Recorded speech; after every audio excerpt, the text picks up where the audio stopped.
एचुनाइट। यीशु मसीह का जन्म इस प्रकार हुआ। उसकी माता मरियम की मंगनी यूसुफ के साथ हुई थी और उनके इकट्ठे होने से पहले ही वह पवित्र आत्मा से गर्भवती पाई गई। तब उसका पति यूसुफ, जो धर्मी था और उसे बदनाम नहीं करना चाहता था, उसे चुपचाप छोड़ देने का विचार किया। जब वह इन बातों पर सोच ही रहा था तो प्रभु का एक स्वर्गदूत उसे स्वप्न में दिखाई दिया और कहा, हे दाऊद के पुत्र यूसुफ, मरियम को अपनी पत्नी बनाकर लाने से मत डर, क्योंकि जो उसके गर्भ में है वह पवित्र आत्मा से है।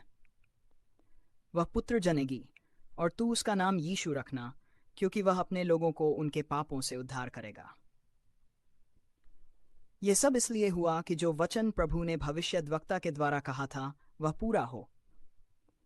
देखो, कुंवारी गर्भवती होगी और पुत्र जनेगी और उसका नाम इम्मानुएल रखा जाएगा, जिसका अर्थ है परमेश्वर हमारे साथ है। यूसुफ नींद से जाग उठा और जैसा प्रभु के दूत ने उसे आज्ञा दी थी वैसा ही किया और अपनी पत्नी को घर ले आया। और जब तक उसने पुत्र न जना तब तक वह उसके पास न गया और उसने उसका नाम यीशु रखा।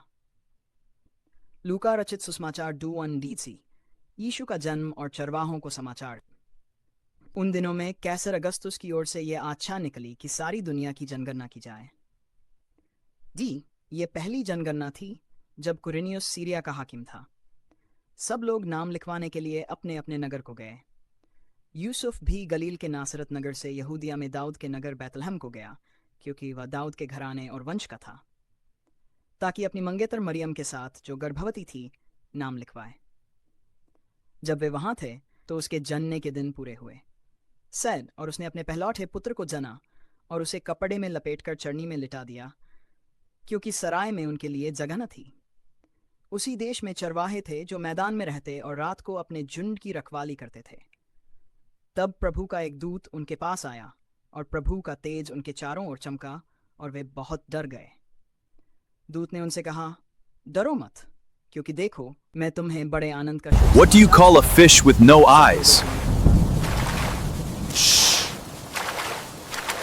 आज दाऊद के नगर में तुम्हारे लिए एक उद्धारकर्ता जन्मा है, जो मसीह हेलो, मुझे सब्सक्राइब करते रहना और आपको आगे बढ़ते रहने में मदद मिलती रहेगी।